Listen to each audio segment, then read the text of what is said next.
Qual foi a última edição que Elo Cleaver participou do nosso podcast? Letra A, de Madonna Rita Franklin, a realeza da música. Letra B, músicas para cantar no karaokê. Letra C, versões brasileiras de músicas gringas. Ou letra D, a vida e obra de Humberto Gessinger. Eu não sei qual. Tempo 3, 2... eu vou chutar a letra B. Música para cantar no karaokê? Resposta errada. A resposta correta é de Madonna Rita Franklin, as realezas da música. Oi, pessoal, eu sou o Kleber Fak. Olá, eu sou Renan Guerra.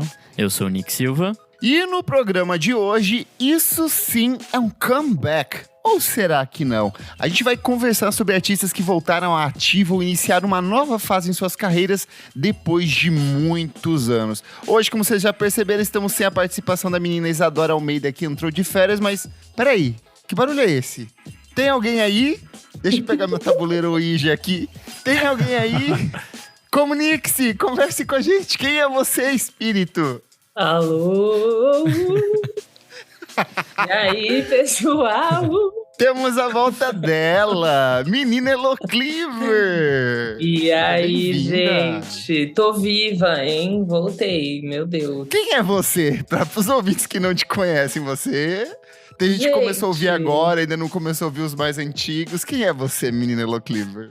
Eu sou Elo Cleaver, eu participava aqui dessa farrinha semanal com vocês até, 2 anos atrás, eu acho. Já faz tudo isso.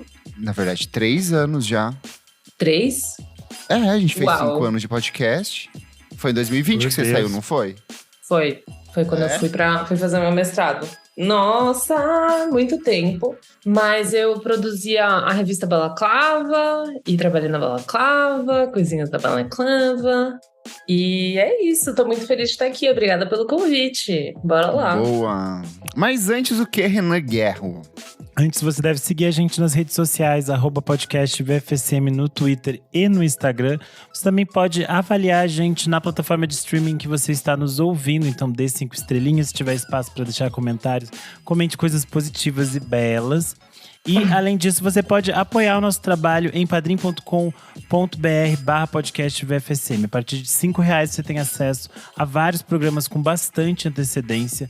Você participa do nosso grupo fechado para apoiadores no Telegram. E aí lá rolam várias fofoquinhas que são, assim, Fofocas criminosas. pesadas nos últimos dias. Coisas criminosas. Mentira, A gente gente. tá é só sempre amor. bombando lá.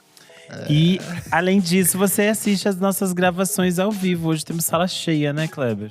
Temos sala cheia aqui, ó. O Luiz Almeida que falou, lá vem o Kleber com piada de espíritos, o Gabriel Cordeiro, o Leonel Moura, a Tuane Malman, o Pedro Carvalho, o Jefferson Kozenieski, o Fabrício Neri, o Gabriel Benevides que falou, olha, parece que foi ontem que a Elo morreu. Colocou várias cruzinhas aqui. O André Matos era o que estava com a gente no show do Kendrick também, não é, André? Tem o Thiago Rocha, que acabou de chegar, o Fábio J. E é isso.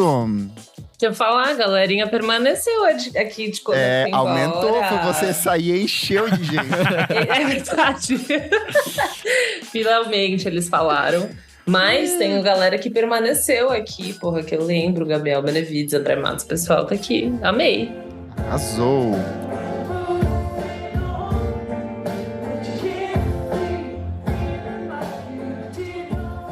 Meu amigo Kleber Fak, fomos nesse final de semana no Balaclava Fest e foi legal pra caramba, não foi? Foi segunda edição do Balaclava Fest no Tokyo Marine Hall, que é longe demais da minha casa, mas tudo bem. E foi, nossa, só showzão, show bonito, assim. Chegamos cedinho pra pegar Terra Plana e Shower Curtain num shoegazaço barulhentíssimo que foi de cair pedaços do teto ali. Exatamente, ninguém se machucou, foi só engraçado.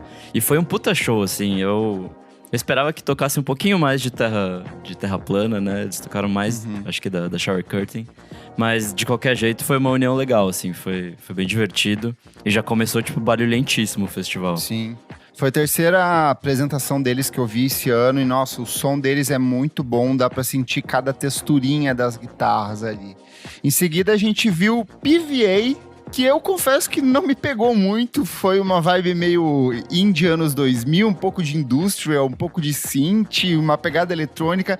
Eu acho que é o tipo de coisa, até a gente conversou na hora, que se fosse talvez mais tarde, com todo mundo já meio bêbado e baqueado de alguma substância ilícita, talvez fizesse um pouco mais sentido, né? Foi um show divertido, assim. Eu acho que também não me pegou tanto, mas... embalou boas discussões ali, de falar de DFA e todos os rolês de anos 2000 ali. E também era o comecinho do dia, a galera tava chegando ainda e tal. Chegando ainda. Realmente faria sentido mais tarde, mas foi divertido, pelo menos. Por outro lado, Whitney, que showzão. Eu não consegui vê-los da última vez que vieram ao Brasil e foi um primor de apresentação. Foi uma versão Wilco para crianças ali, porque, tipo, tem uma estrutura muito parecida, mas é com uma outra pegada, um fundinho de soul. Cara, que show bonito, que guitarras lindas, assim. Aí já foi o primeiro trompetinho da noite, porque foi a noite dos trompetes, mas que apresentação bonita. E eles tinham virado a noite, porque eles tocaram no Meca do Rio de Janeiro, de madrugada, tipo, no comecinho da madrugada, saíram de lá e vieram pra São Paulo pra tocar. Eles falaram que nem dormiram, assim, então os malucos vieram virados e fizeram um puta show, assim, é muito bonito, é muito divertido ver, assim, porque, tipo, a cada hora o vocalista, que é baterista, também tá em um lugar. Às vezes tá na bateria, às vezes tá no violão, às vezes tá no teclado. O cara faz de tudo, assim. E é muito bonito, né, o show, as músicas. Acho que todo mundo ali meio que tava curtindo, assim, e já tava bem cheio. Acho que uma coisa do Balaclava desse ano em relação ao ano passado, né, que foi o mesmo lugar, tava muito mais cheio, assim, tipo... Sim, total. E foi muito bonito ver, assim, todo mundo junto cantando, foi um showzão. Perfeito. Em sequência tivemos Hatch, que era o que eu tava mais ansioso pra ver. Eu gosto muito do trabalho dela, desde do primeiro EP que ela lançou eu já tava interessado. Foi um pouco bad vibe, assim, porque foi só ela com a Winter na guitarra e ela no baixo, né? Então não veio com banda completa, mas é justificável porque eu imagino que ali teve que fazer um equilíbrio de contas, porque as outras apresentações claramente tinham um custo um pouco maior em transporte de instrumento e tudo mais. Eu acho que esse espaço do hall ali, do Tokyo Marine Hall, ele pode ser melhor explorado em um futuro próximo, principalmente ali, a gente acabou não falando, mas o show do Terra Plana ficava uns telões de anúncios, sei lá, da Juliana Flores e outras coisas do tipo. Depois eles desligaram, né? Mas eu sinto que é algo que poderia ser um pouco melhor aproveitado ali, mas independente, foi um bom show, né? Sim, foi bem divertido. Esse momento a gente tava ali esperando nossa comida também, então esse hall funciona, né, como parte ali de comidas e bebidas. E eu acho que ele ficou um pouco pequeno esse ano, assim, como tinha bastante gente, eu senti que ele... Eu não sei, ano passado, como tinha menos pessoas, acho que funcionou melhor, assim. É que eu acho que ano passado as pessoas chegaram mais tarde mesmo, assim. Eu acho que as pessoas chegaram bem pro horário ali do Always e o horário do Fleet Foxes. Boa, mas chegamos no que talvez seja a grande atração da noite, porque eu tenho certeza que 90% das pessoas que estavam ali foram para ver American Football. Já digo logo de cara, nunca fui na escolinha, nunca embarquei, mas que apresentação primorosíssima. Eu fiquei boquiaberto com o tamanho refino deles ao vivo, assim. Envolve percussão, envolve sopro, envolve umas guitarras altamente atmosféricas. É muito menos emo e bem mais voltado ao post-rock, quase o jazz ali em alguns momentos. Eu sei que você se emocionou, Nick Silva, nesse show. Começou o show e eu meio que não acreditei que eu realmente estava vendo, assim. Então foi aquele rolê tipo de... Caralho, esperei tanto tempo pra ver esse show e foi tudo isso mesmo, assim. Aí lá pro final, quando eles começaram a tocar as músicas velhas, né? As músicas do primeiro disco, eu assim, não aguentei. Quando eles tocaram Nevermind, foi a última música, né, do set, rolou aquela pequena choradinha, assim. E foi muito bonito porque tava todo mundo cantando junto. Foi tipo um momento muito legal. De fato de estar lá com um monte de emo velho cantando e enfim, foi tipo... Puta, esse momento foi muito lindo, assim. E acho que é isso que você falou. Eles conseguem ter essa postura bem post-rock, assim, de fazer uns loop maluco e tal. Eu acho que não tem esses breakdown que tem no post-rock, né? Mas essa coisa bem loopada, bem quase mântrica, assim, que vai te levando, vai te conduzindo pra um lugar que é muito bonito. Eu gostei pra caralho desse show. Quero agradecer imensamente os amigos da Balaclava, porque puta que pariu. sonho realizado de ver de American Football no Brasil. E aí a gente deu uma descansadinha ali no Does Love, nem deu pra curtir o show, porque a gente correu pra ver Unknown Mortal Orchestra, banda que volta ao Brasil aqui pra tocar o repertório do 5º disco, e mais uma vez não decepcionou, é aquele show caprichadíssimo que mescla rock psicodélico, algumas coisas bagunceiras ali dos anos 70, um pouco de experimentação vez ou outra, aquela musiquinha com um vocal meio de soul também, com a voz mais baixa, mas é sempre um baita acerto o Humo no Brasil, e eu vi que o Ruben, que é o vocalista, né, ele falou que acabou o show e eles ficaram ouvindo música brasileira com velhos e novos amigos, então pra ele foi sempre muito bom voltar assim pro Brasil. É, muita cara dele fazer isso mesmo. Mas foi legal, foi um bom show, foi divertido. Mas não tem como, meu... Eu já tava muito realizado naquela hora, então o que viesse depois era lucro, sabe? E já tava super feliz, então foi ótimo. Boa. Saldo final, mais uma boa edição do Balaclava Fest. Eu acho que é um festival ao que se propõe, com o preço que cobra, com a entrega dos artistas que estão ali. Excelente, assim, é mais um ano... É complicado falar porque são amigos da gente, mas assim, é sempre muito bem organizado, sempre no horário, as coisas com som muito bom, uma qualidade de som absurda em todas as apresentações, assim... Tem aqueles errinhos e outros ali que a gente comentou, né, de aproveitar melhor esse espaço do Tokyo Marine Hall ali, principalmente esse hall, literalmente, mas, putz, valeu muito a pena voltar esse ano e esperamos o que vem aí ano que vem, né? Nossa, sim, pra mim foi um saldo super positivo, só vi show bom, vi muitos amigos, né, acho que boa parte desses eventos que a gente vai ao longo do ano são pra encontrar amigos, e o Balaclava, acho que a patotinha índia aqui de São Paulo toda junta, então... Adorei, assim, foi muito bom e realmente já estou esperando ano que vem que os meninos vão trazer.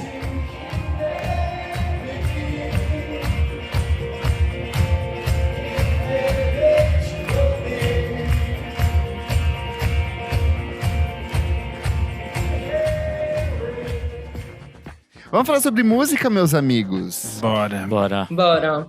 18 anos após o lançamento do último registro de inédita, os integrantes e vovôs do grupo britânico The Rolling Stone regressaram com o lançamento de Hackney Diamonds em 2023, repleto de participações especiais como Elton John, Paul McCartney, Stevie Wonder e Lady Gaga. O registro vem sendo apontado pela crítica especializada como um dos grandes comebacks do ano, sendo o primeiro disco de inéditas do grupo desde a Bigger Bang de 2005. Eu tinha 15 anos, meu pai, uma vida passada.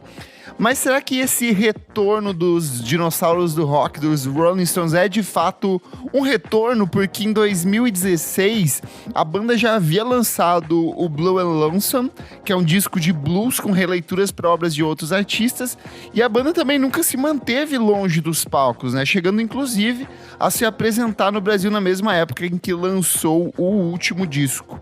Vocês chegaram a ouvir o novo álbum dos Rolling Stones, meus amigos? Eu ouvi pra vir aqui hoje. Foi por isso que eu ouvi. Eu ouvi pra não falar merda, mas querer ouvir, assim, tipo, já não entrou nessa... Não foi por isso. Nem a Lady Gaga te fez ouvir. Não, nem o Elton John, que eu amo. O Elton John. Não, bebês, não. E assim, eu fiquei sabendo porque uma amiga minha foi numa coletiva de imprensa lá em Londres, super super segredo. E daí eu falei, nossa, eles vão lançar disco novo? Tipo assim, e daí saiu, não me atingiu muito, assim, mas... Mas então, dá pra considerar um comeback dos Rolling Stones ou não? Porque o disco teve uma recepção relativamente positiva do público e crítica. Eles começaram a circular, o Mick Jagger fez aparições no Saturday Night Live no mesmo dia que tava o Bad Bunny, que foi muito engraçada por sinal. Teve umas coisas bem divertidas ali envolvendo o lançamento do disco. Mas será que é um comeback? Porque tecnicamente o Rolling Stones nunca parou, né? Então, mas eu até acho que dá pra considerar um retorno porque é muito tempo sem lançar nada, né?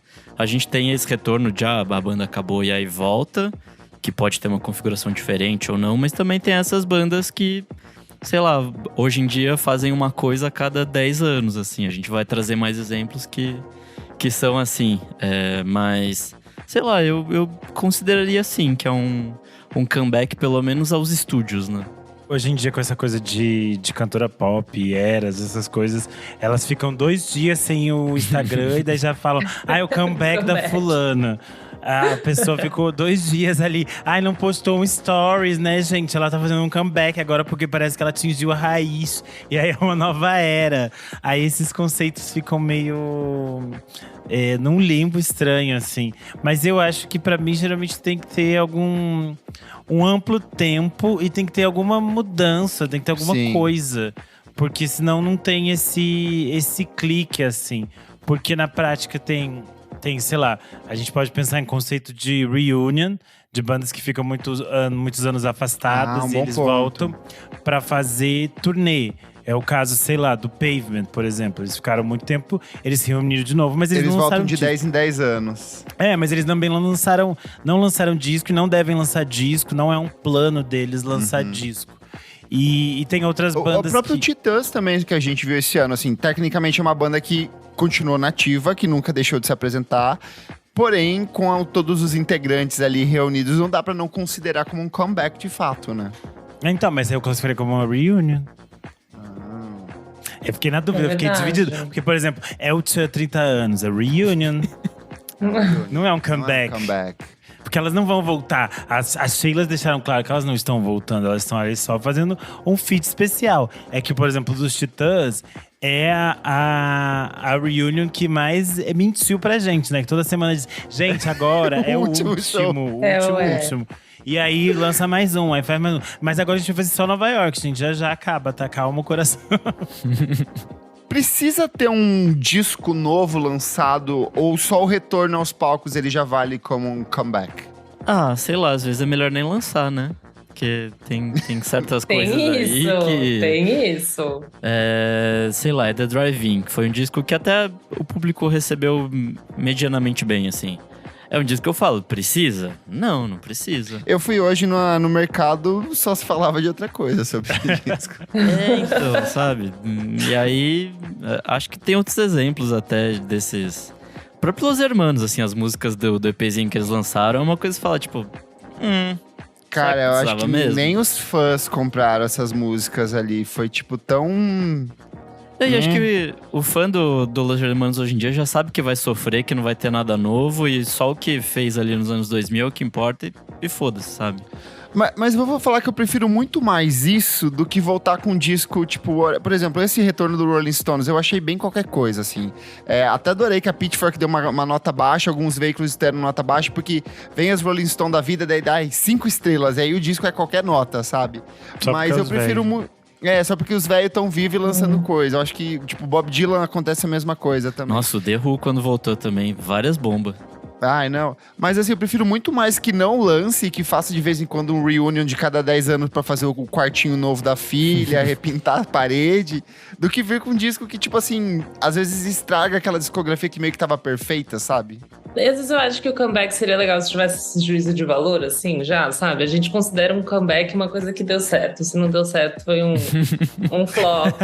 Tipo, ficou muito ruim. Flopou, sabe? E também eu acho que eu tava pensando, tem algumas bandas que a gente pode comentar que talvez não foram tanto tempo, mas, sei lá, teve o que o Renan falou, teve uma mudança de… Teve uma reflexão, entendeu? Estética, sonora, poética. Eles pararam de tocar, e daí eles foram pra casa, tipo, e pensaram… Então, mas daí pode… Esse caminho de mudanças estéticas, de um novo olhar, pode ser para o bem e para o mal, né? Eu acho que, pra mim, o maior exemplo de… Você já quer puxar algum exemplo aí da lista? Eu acho que… nem acho que nem tá na lista, mas é um exemplo que eu sempre penso que eu acho, assim, o pior comeback pra mim da história, e que eu sempre digo que não deveria existir, que é Os Mutantes. Não faz sentido. Total. Eles voltam inicialmente como uma reunion, e aí sem a Rita Lee não vai, a Zélia Duncan vai, e elas acabam, se eu não me engano, na época elas até meio que ficam afastadas por causa disso. A Rita fica meio magoada que ela aceita fazer isso, porque a Rita achava uma cafonice, uma coisa horrorosa, a existência daquele show. E aí, que era exatamente o que aconteceu. É verdade. Eu vi esse show em 2010 e era realmente pavoroso, assim. Eles cantavam coisas que eram clássicas dos Mutantes, antes. E aí depois eles começaram a lançar coisas novas, né?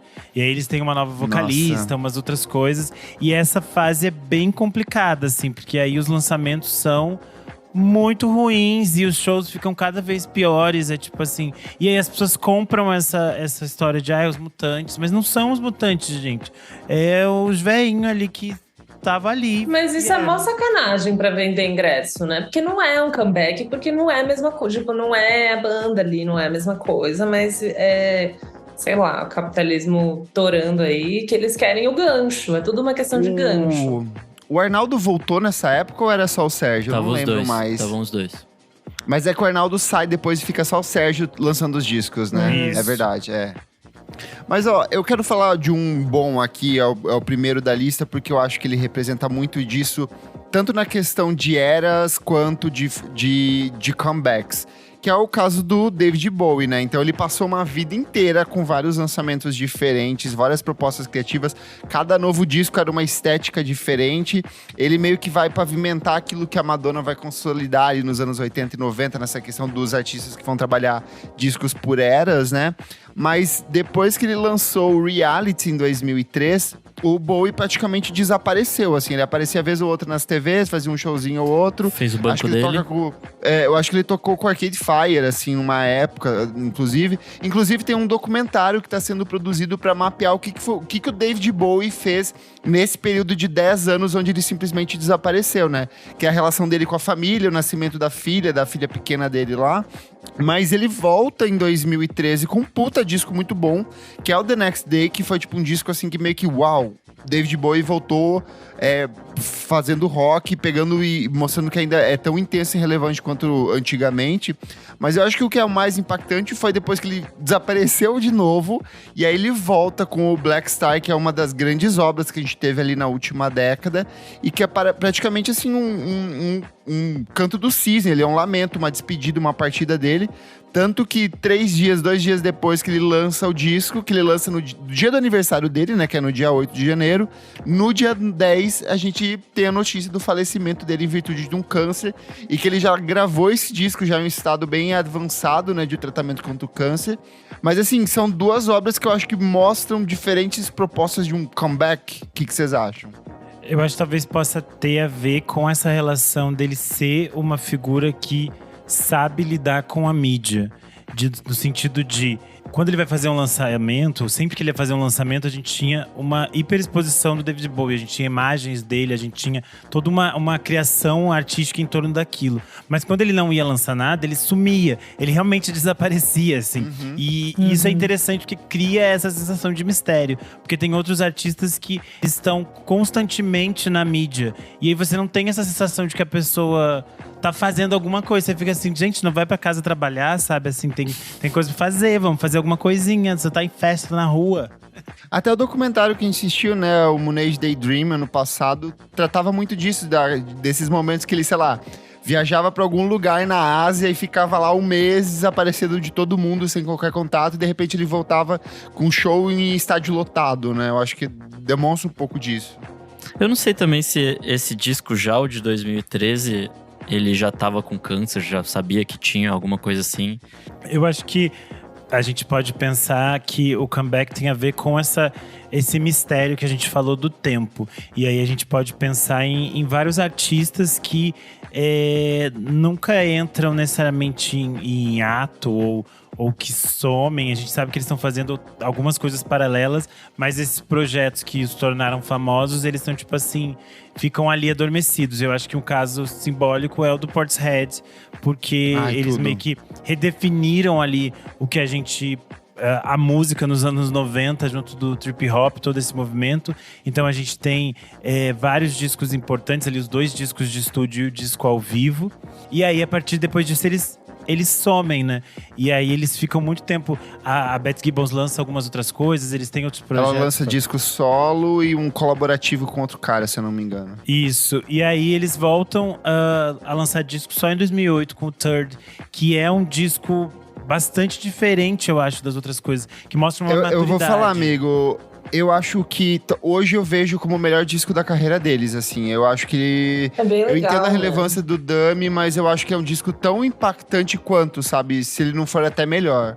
Eu acho o Third absurdo, assim, porque tem uma forma de lidar com a canção e pegar as coisas dos pontos positivos que tinha ali no trip hop, só que sem se repetir, e aí conecta com outras coisas, tem outros caminhos. Eu acho o Third muito interessante. E aí é muito interessante que depois eles entram nesse limbo misterioso que todo ano se fala. Agora eles vão voltar, agora eles vão fazer alguma coisa, e fica esse… É sempre a atração mistério. mais cobiçada dos festivais. Todo Primavera Sound de Barcelona que anuncia o line-up, todo mundo fala, não, vem aí mais um show do Portishead, daí nunca volta. Eles até se reuniram ano passado fizeram uma apresentação pra doação pra guerra na Ucrânia, se eu não me engano, né? No comecinho do ano, alguma coisa assim. Eu acho muito chique. Eu acho eles muito chique. Eu acho muito chique essa coisa de você desaparecer, voltar com um discão. E daí você fala, bom, se aparecer… Não sei se é isso, né? Mas parece um clima meio, tipo… Se aparecer algo bom o suficiente, a gente volta, sabe? Se for pra fazer um showzinho, a gente não volta. Não sei, eu acho muito, muito chiquérrimo essa E eles atitude. continuam super ativos. O Jeff Burrows, ele produz trilha sonora de filme, ele produziu o disco do Perfume Genius, de um monte de gente foda. Ele tem a outra banda dele, que é o Bic, que tocou no Primavera Sound de São Paulo ano passado também. Então, eles continuam ali, né? Eu acho que é isso que a Lô falou, de ter esse discernimento de entender, temos alguma coisa relevante pra dizer ou não temos. Super. Que eu acho que aí a gente pode pensar no Everything But The Girl, que voltou esse ano. Ai, boa, amigo. Eles ficaram mais de 20 anos sem trabalhar juntos. Eles são casados, moram juntos, têm uma vida juntos. Só que eles tinham outras questões pessoais, de problemas de saúde, de outras mudanças que eles fizeram. Eles começaram a trabalhar com outras coisas. Ela começou a investir na carreira solo dela. E eles sentem a necessidade de voltar com Everything But The Girl quando eles estão passando pela pandemia. E eles pensam nessa perspectiva de tipo assim, que saudade da pista de dança, que saudade de encontrar as pessoas e de fazer esse tipo de música que a gente fazia antes. Então tem algo ali que tensiona esse retorno. E é interessante porque no caso deles, eles fazem o caminho inverso do que a maioria das bandas fazem. Eles decidem simplesmente lançar um disco e eles não vão fazer shows. Porque eles não estão interessados em fazer o quartinho da filha. Que quando eles querem fazer um quartinho, eles lançam um livro, que eles não assim. E foi oferecido dinheiro, hein? Que eu sei que vários festivais abriram muito dinheiro. Eles não quiseram embarcar em turnê e nem fazer show. Mas o quão cool você tem que ser pra simplesmente falar, tipo, não quero. É que só o que ela ganha com o remix do Missing todo ano já sustenta eles, então tá tranquilo. É que você tem que ser o Everything But The Girl, porque eles são assim, é que nem… São alguns poucos artistas que têm essa capacidade de ser tão chiques, tão refinados e ter ciência de que às Bom vezes senso. que às vezes você precisa fazer escolhas, que não adianta, eles vão fazer um show e aí eles não vão estar felizes lá fazendo aquele show para as pessoas ficarem falando, por que eles voltaram a fazer esse show ruim, sei lá. Não que isso fosse acontecer, mas eu não acredito nisso, mas eu acho que é uma escolha de um artista que entende a sua demanda, a sua necessidade e a sua arte de outra forma, né? E fora que, sei lá, uma banda dos anos 90 lidar com a mídia da forma que é hoje em dia, ou uma banda dos anos 80 que seja, Nossa, é totalmente diferente, né? Tipo, Sim. tem que aguentar. Quero puxar aqui o comentário do Jefferson Kozenies, que ele perguntou: gente, não sei se está na pauta, não está inclusive, mas pensando num exemplo positivo nacional, vocês enquadrariam a Elza Soares? Eu acho que Mulher no Fim do Mundo é talvez um dos grandes comebacks da música brasileira, assim. sim. Ainda que eu, junto com o Renan, a gente defenda muito do Cox até o pescoço, que as pessoas acabam esquecendo. Ela nunca parou de se apresentar, tem vários discos antes disso, mas eu acho que, pensando na forma como o Mulher do Fim do Mundo meio que reapresenta a Elza Soares para uma nova geração, eu vejo como um bom comeback. Assim. Então, ela é o caso de vários comebacks que não necessariamente foram planejados, né? Exato. Porque a vida ia levando ela para esses caminhos meio absurdos. Então, ela era uma estrela nacional e, de repente, ela é levada para esse espaço de uma mulher da vida, uma mulher que destruiu o Garrincha, e ela desaparece. Aí nos anos 80 ela encontra o Caetano, eles lançam Língua, ela grava com o Cazuza e vira esse tipo primeiro comeback dela. Aí ela perde o filho, ela começa a usar drogas, ela cai num mundo meio maluco e ela fica nessa fase barra pesada. E aí ela só vai retornar com o Do Cóccix até o Pescoço, que é tipo quando ela ganha a Voz do Milênio da BBC. E aí ela tem esse comeback. Aí depois ela mingua de novo, ela segue fazendo muitos shows bonitos, mas ela mingua e tipo, uma geração meio que não reconhece ela. E é muito interessante que a Mulher do Fim do Mundo coloca ela de novo num espaço ainda maior do que ela tava. Então acho que ela faz esses caminhos que são bastante interessantes. Até assim. internacionalmente, né? Ela conseguiu um status de grande cantora, tipo, no mundo todo, com turnês lá fora, Estados Unidos, Europa. Então foi tipo um novo gás mesmo, né? Sim. Mas eu creio também que esse ostracismo foi imposto a ela. Tipo, acho que são raras as vezes que ela decide sair. Porque tem bandas que simplesmente falam, tipo, o artista falam, tipo, não quero mais esse tipo de vida. O dela, acho que boa parte das vezes é tipo… Eu acho que não só ela, né? Se a gente pegar a história da música brasileira ali dos anos 60 pra cá, a gente vai ver uma infinidade de mulheres pretas que foram meio que deixadas de escanteio. Artistas pretas assim, no geral, né? Mulheres, acho que exato, que a Laíde Costa, que a gente comentou bastante, é outro exemplo, que sempre se manteve ativa, mas tipo, foi muito importante lá no princípio da Bossa Nova, mas sempre ficou numa coisa meio por trás das cortinas, em segundo plano, e que só agora, recentemente, voltou de novo a ter essa posição de mais destaque, né? Sim, dá pra pegar várias. Tem a Áurea Martins, tem a própria Daúde, que é super esquecida no Brasil. Tem uma lista, assim, imensa que elas precisam desses comebacks que não são uma coisa que elas decidiram enquanto escolha artística, né? É o mercado colocando elas num espaço de escanteio, de esquecimento. E aí eu acho que isso acontece com diversos artistas, que é o caso, por exemplo, do Tom Zé também, né? Quando ele volta, é muito mais porque ele estava num esquecimento causado pelo mercado e pelas situações que a indústria musical coloca, de você ter que fazer determinadas entregas que são muito específicas. E aí eu acho que isso tem muito a ver com o recorte óbvio de acessos e de valorização da cultura. Quando a gente está falando desses artistas que têm esse direito de se dar ao luxo de dizer, não vou fazer isso e posso, é uma escolha muito financeira, de que tem condições de fazer outras coisas, tipo… no caso, por exemplo, do Everything But The Girl que a gente estava falando, os dois têm outros trabalhos, eles fazem muitas coisas, produzem muitas coisas. Mas óbvio que tem ali o fato de que eles foram estrelas imensas na Inglaterra e eles têm um puta dinheiro pra se organizar e sobreviver. Não dá pra você fazer isso assim, tipo… agora… E audiência global também, né? Audiência global. É outra coisa. Isso é importante ficar marcado aqui pra gente entender que esses cenários são diferentes, né? Ô, menina Elo Cleaver, você que fez o seu comeback vindo do mundo dos mortos, eu tenho uma artista aqui na lista que eu coloquei especialmente pra você. Que é a Marisa Monte, que é uma rainha dos comebacks ali. Ela tem aquele período muito ativo nos anos 90. Ela lança, assim, vários discos muito bons, discos ao vivo, inclusive, era bastante ativa. Ela lança ali o Memórias, Crônicas e Declarações de Amor em 2000, que torna ela ainda mais gigantesca do que ela era. Em 2001, ela lança o disco com o Tribalistas. E aí, assim, ela já era gigante, ela fica ainda estratosférica.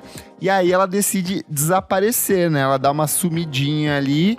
E ela vai voltar só em 2006 e voltou e com tudo, né? Com 2 discos que eu acho que você também gosta, que é o Infinito Particular e o Universo ao Meu Redor.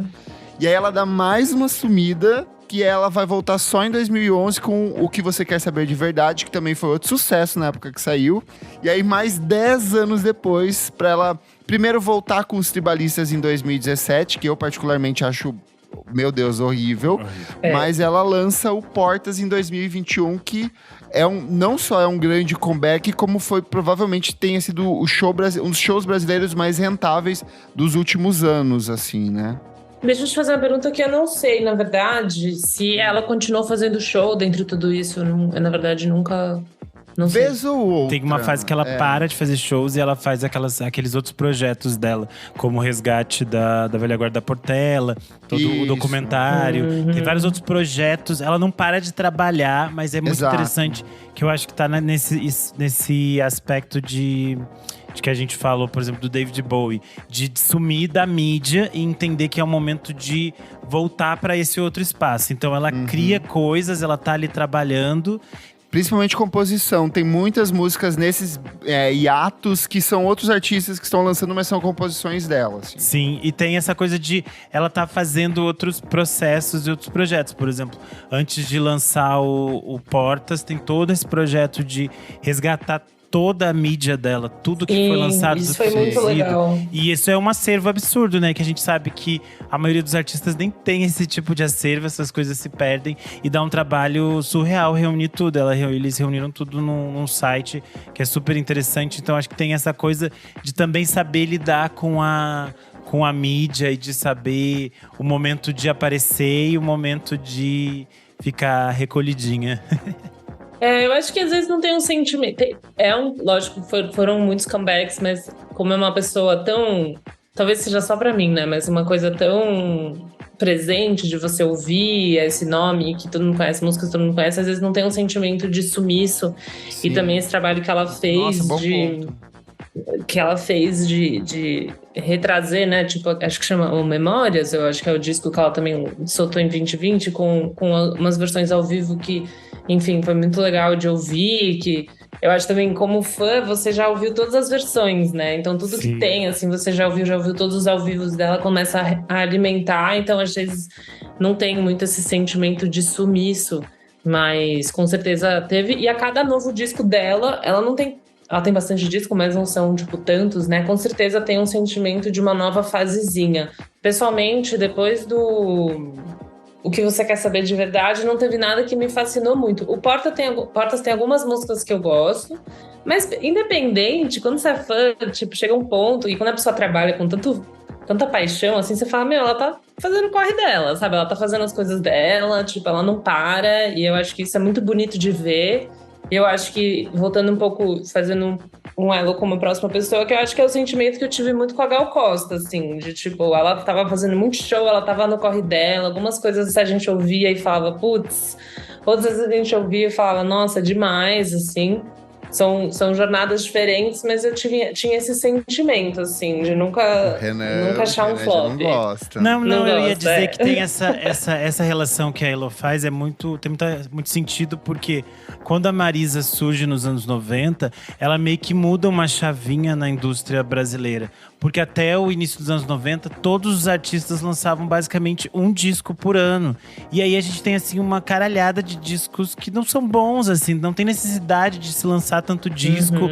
E aí vão surgindo muitos discos medianos ali nos anos 80 e as coisas vão engolando. Não tem necessidade de você gastar um dinheiro imenso pra lançar um disco todo ano. Se você pode, sei lá, demora 2, 3 anos lançar um disco melhor, que vai vender melhor. E eu acho que a Marisa meio que prova isso pra indústria. E aí isso acaba virando um caminho para outras cantoras que vêm depois dela. Tipo a própria Adriana Calcanhoto, a Zélia Duncan. Todas elas têm um processo diferente de produção de discos que é completamente diferente dessa geração anterior. A Gal vinha desse universo em que você tinha que lançar um disco todo ano. E aí ela chega ali na fase dos anos 90… E a coisa degringola, porque ela vai todo ano tendo que lançar um disco. E aí parece que, tipo assim, não tem fonte pra sair disco. E aí começa a fazer o mesmo disco que já foi feito 500 vezes. E aí a fase Fala que eu falo… da fase piano bar. É a fase que ela fica presa no piano bar do Manuel Carlos. E aí eu acho que isso aqui é complicado porque…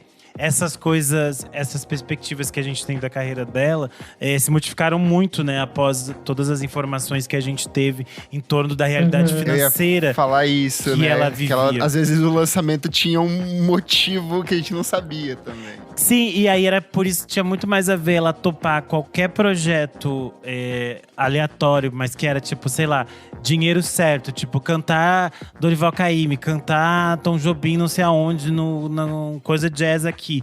Porque isso dava dinheiro, porque tinha um público que ia ver essas coisas de qualquer maneira. Tinha outros saltos que eram muito arriscados. E obviamente ela só dá o salto arriscado, que é o Recanto, porque ela tá com o Caetano Veloso. é muito óbvio que é o Caetano que dá esse suporte de dizer assim, Gal, você é capaz de fazer, você tem tudo pra conseguir dar conta disso aqui, porque você é foda pra caralho.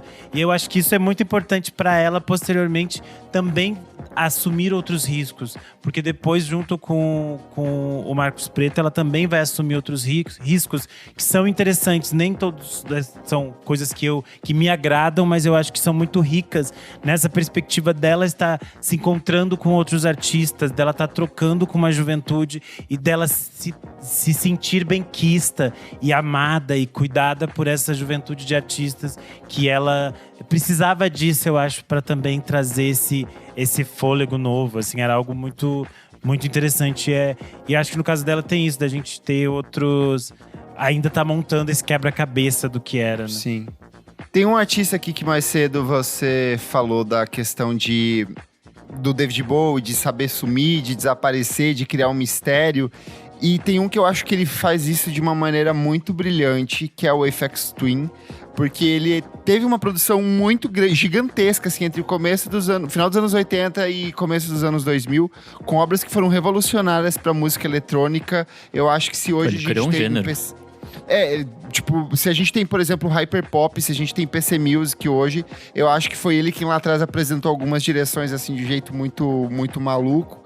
Mas ele lança o Drux em 2001 e ele simplesmente desaparece.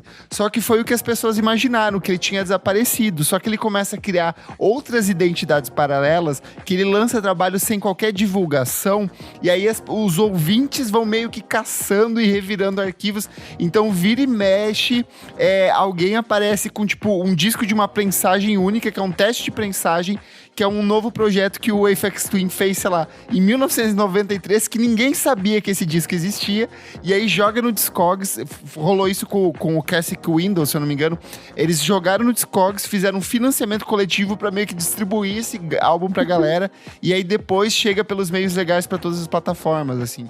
E aí ele voltou com o Cyro em 2014, que o prelúdio eles colocaram tipo aqueles balões de ar quente circulando por Londres e algumas capitais europeias, um balão verde com o símbolo dele. Aí ele lança o disco, volta para algumas apresentações, aí de novo ele desaparece durante 10 anos e de repente alguém descobre que existe uma pasta no SoundCloud com 1000 músicas inéditas do Aphex Twin, assim. Então eu acho interessante essa coisa dele entender que essa aura de mistério que ele criou, dessa incerteza, dessa personalidade muito bizarra que é o próprio artista, sabe? Então, ao contrário do que tem essas pessoas trabalhadeiras que ficam trabalhando o tempo todo, tem também o exato oposto, que é tipo My Bloody Valentine, que vai fazer o Loveless em 91, aí espera 22 anos pra lançar um disco, ok, é bom, lá em UMBV, né, em 2013, mas morreu também, assim, tipo, depois disso não lançou mais nada, entre essas coisas não fez nada.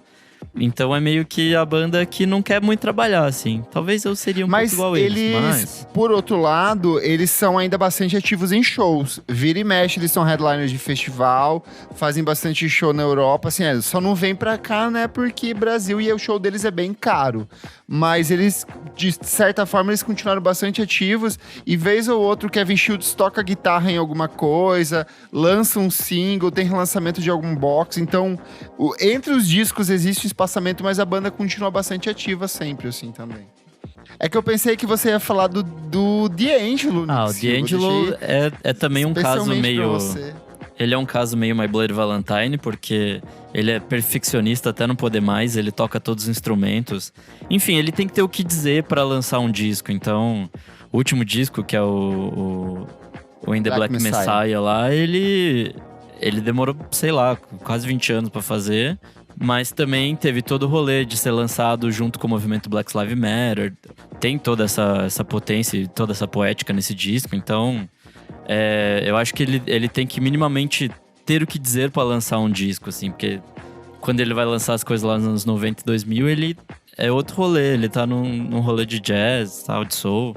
Um fator que eu tô percebendo, assim, principalmente quando a gente vai pra esses artistas gringos, e são artistas que ganharam muito dinheiro nos anos 80 e 90, sabe?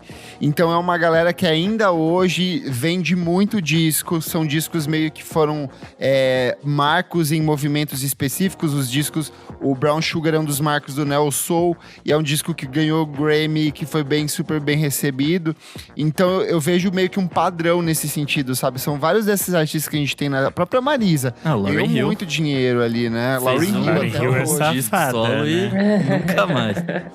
Que, tipo, eu sinto que é um tipo de lógica que não se aplica aos artistas de hoje em dia. Eu acho muito praticamente impossível você lançar, sei lá, um disco a cada 10 anos. Tipo, o próprio Frank Ocean, por mais que ele tenha dado o golpe na gravadora lá pra fazer o disco mais ou menos, que é o Endless, que era um, entre aspas, visual álbum, e ele usar o dinheiro pra depois lançar o disco independente, que é o Blonde, é uma estratégia. Mas ele foi fazer outras coisas. Ele foi fazer, vender anel. Não, anel peniano, com de joias. Ele tá vendendo. Então, desses cenários específicos, no caso do D'Angelo, ainda tem o fato de que é diferente, sei lá, da Lauryn Hill, que embolsou dinheiro, não pagou imposto e só volta a fazer show pra não ser presa. Pra não ser presa. No caso do D'Angelo, tem o fato de que ele teve uma relação muito complicada com a mídia nos anos 90. Esse sucesso todo, a forma como exploravam o corpo dele, foi uma coisa muito marcante pra ele,